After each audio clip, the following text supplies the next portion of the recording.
और ये इन्फेक्शन फिर हमने इनका निकाला, इस मेम्ब्रेन को हमने निकाला। और जब तक हम इस मेम्ब्रेन को निकालेंगे नहीं, पेशेंट को रिलीफ नहीं आएगा, चाहे आप इसमें जितना लंबा इलाज लेते रहिए। देखिए जी, ये बारिशों का मौसम चल रहा है और इसमें आई फ्लू, जिसको हम आम बोलचाल की भाषा में कहते हैं, या कंजंक्टिवाइटिस, काफ़ी कॉमन है। और ज़्यादातर पेशेंट्स ये सोचते हैं कि ये बीमारी 3-4 दिन में अपने आप ठीक हो जाएगी। लेकिन किसी किसी पेशेंट के अंदर ये फ्लू जो है ये बहुत प्रॉब्लम क्रिएट कर सकता है। आज आपको ऐसा ही एक केस दिखाऊंगा जिसमें इस फ्लू की वजह से जो ये इन्फेक्शन है वो आँखों की पलक के ऊपर चिपक गया। और ये लेडी पिछले 15 दिन से परेशान थी और इनको ये लग रहा था कि ऐसा कैसा फ्लू हो गया मेरी आँख में, जो लोगों को 2-3 दिन 4 दिन में ठीक हो जाता है, मुझे 2 हफ्ते हो गए और मेरी प्रॉब्लम सॉल्व ही नहीं हो रही है। तो देखिए, जब हमने इनको एग्जामिन किया कि ये हमने पलक मोड़ के देखी, तो ये सारा जो वाइट आपको दिख रहा है ये पूरा का पूरा इन्फेक्शन इनकी आँख पे ये चिपका हुआ था।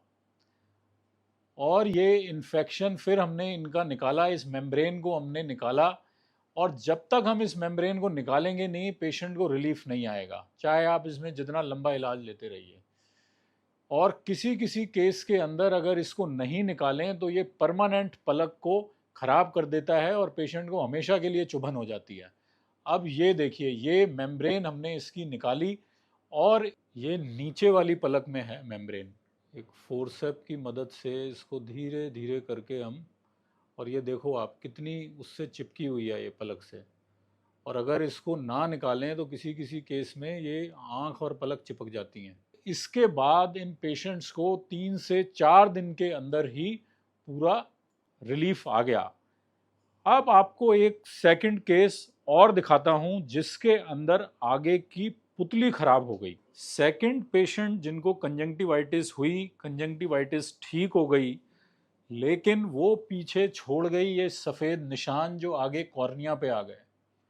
और ये एक आंख पे आए और इनके सिमिलरली निशान जो हैं वो दूसरी आंख पर भी आ गए। इस बीमारी को हम कहते हैं ईकेसी। और इसका जो ट्रीटमेंट है वो भी मेडिकेशन से हो जाता है और ये क्लियर हो जाती है।